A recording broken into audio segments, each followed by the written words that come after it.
The moment he receives the tractors, he opens his PC, connects to that, goes to the website and just click on tractor receipt. On the web, the warehouse stock gets updated. On ERP, the virtual warehouse, the virtual depot gets updated. And if the shipment has to take place, we know all our account receivable at an HO level, invoice is generated on behalf of the depot from the plant, and this invoice is published. This guy opens, clicks on it, locally prints the invoice, takes out the tractor from the warehouse and delivers it. Now the entire process, we have eliminated completely the need of a commercial team or an IT team in a depot or any administrative team. In terms of infrastructure, the investment is less than 60,000 rupees per depot, one-time investment. Regular is less than 1,000 rupees because he is connecting to net and is printing, that's all. And I am proud to say that right from 2005 onwards, when we rolled out one, today we have 14 depots working in the country in remote locations and delivering the tractors from that point. And if you know from India, you know the entire billing, invoicing has to happen from the point of sale, and for us the point of sale is the depot. All our sales returns or everything's happening in ERP, getting delivered there, and the depot it is get downloaded. So that's another example of implementing IT little innovative way and delivering the maximum business value.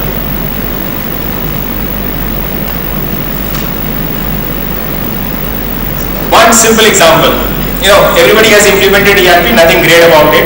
We've done a lot of manufacturing efficiencies, and you know the Kanban. Issue. Being a tractor manufacturer, you know, we were sourcing components from various locations, even as down south from Coimbatore or from western side, north side, and we had critical components, and we don't know, we were not very sure what products or what variants will be fetched next week or maybe in a fortnight. We implemented a Kanban solution, little innovative way, e-Kanban I call it. In a Kanban system, if you know that you have to have a physical bins along with the manufacturing line, you fill up those bins. If those are emptied, then you move the bin to the stores, fill up that, bring it to this, and generate a Kanban ticket. This ticket has to be delivered to the vendor, and then he supplies against that. We did nothing. We created virtual bins in our ERP system, integrated with our SMS gateway, and as soon as the tractor gets offline,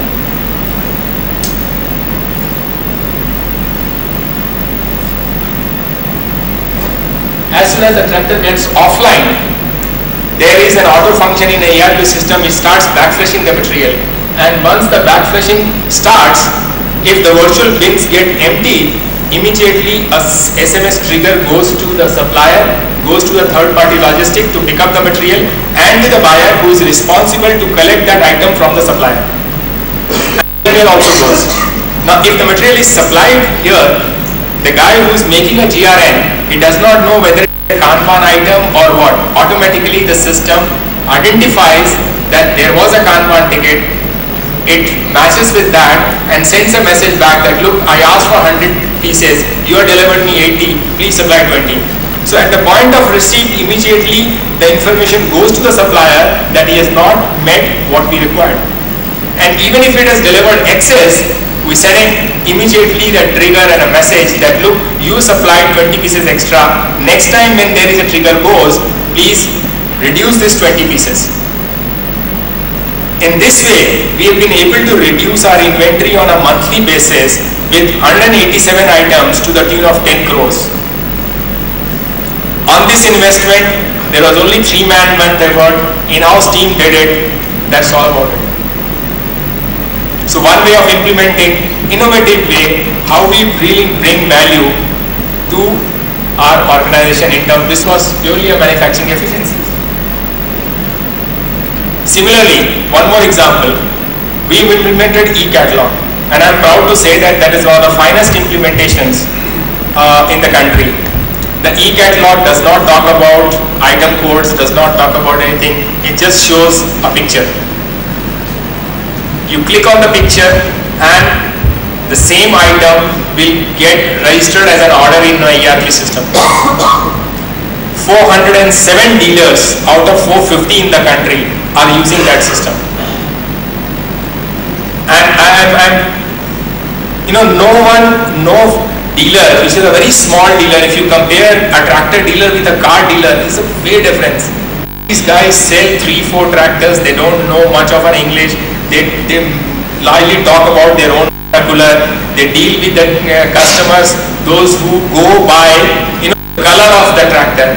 They'll say, oh, I need a red color tractor or a blue color tractor. He doesn't understand.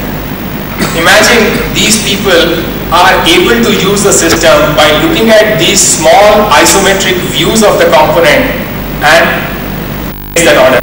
And the moment this order comes, the ERP registers it and sends him a back message that your order has been registered and we are going to supply you this much quantity. If he asks for 500 pieces, we immediately tell him, based on the business rules which we have defined, that okay, we're going to ship 400 tractors, 200 tractors, this is the shipping consignment person who is going to take that consignment from our place, and this is the value. So be ready with the invoice, be ready with the amount, please pay us. So if you look at the entire gamut of activity, we have been basically addressing what a person needs to perform his transaction, and once he has executed the transaction, he must have that message back that look, it has been updated, you've done your job, that's all about it. The entire business intelligence which has been written behind these ERPs and web services about the results, what has been done today, what has been done till yesterday. Between 8:30 and 9 in the morning, entire management team gets all information on their mobile before they walk into the office. Like what we have produced, what has been collected, how many orders have been booked, how many have been shipped, what are the outstandings, which are the thresholds which has crossed. These are the information goes to the management team, the commercial team and the key power users who need it.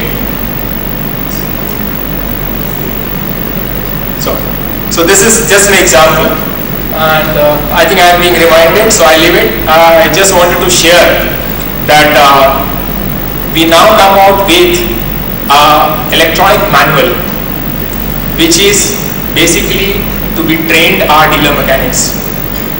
It's on the web, so he clicks on it and he knows what is the sequence of critical assemblies and deassembling processes, and it has been an absolutely success because we've been able to train our dealer mechanics much faster way than calling them here or organizing workshops for them.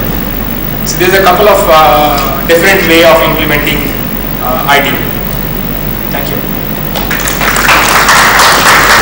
I'd be interested to understand your thoughts on it. Thanks, Chris. Good evening, everyone.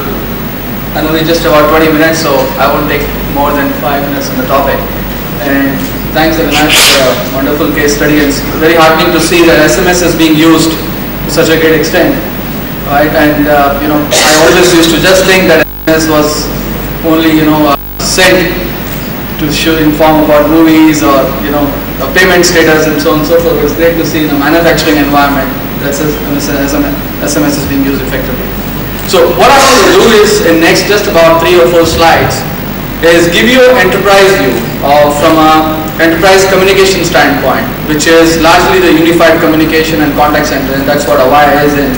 And just give a glimpse of as to how things have evolved and what we can do further to enhance and how do we plan for it, as Chris mentioned that. If you look at 1980s, right, we always were amazed when computers were coming in, and to some extent a lot of people were really apprehensive that it's going to take away a lot of jobs, there will be mistakes that we cannot find out and so on and so forth. But look at what computers are doing today, and I don't think there is anyone who can even think outside of computer or without the computer for anything that we have. And the next generation of disruptive technology, as I would say, was the internet, right, which revolutionized the way we do business, the way we do our everyday activity, whether it's at business or even at households to an extent.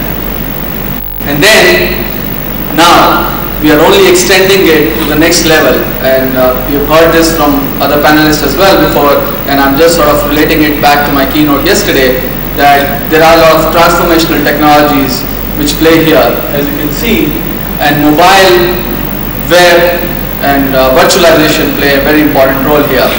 And there's a lot more to sort of come in the future there. And an important aspect here to also look at is how do we grow this. So yesterday we talked about, and earlier today I think Kamal mentioned in his presentation that we need to segregate our budgets into run, transform,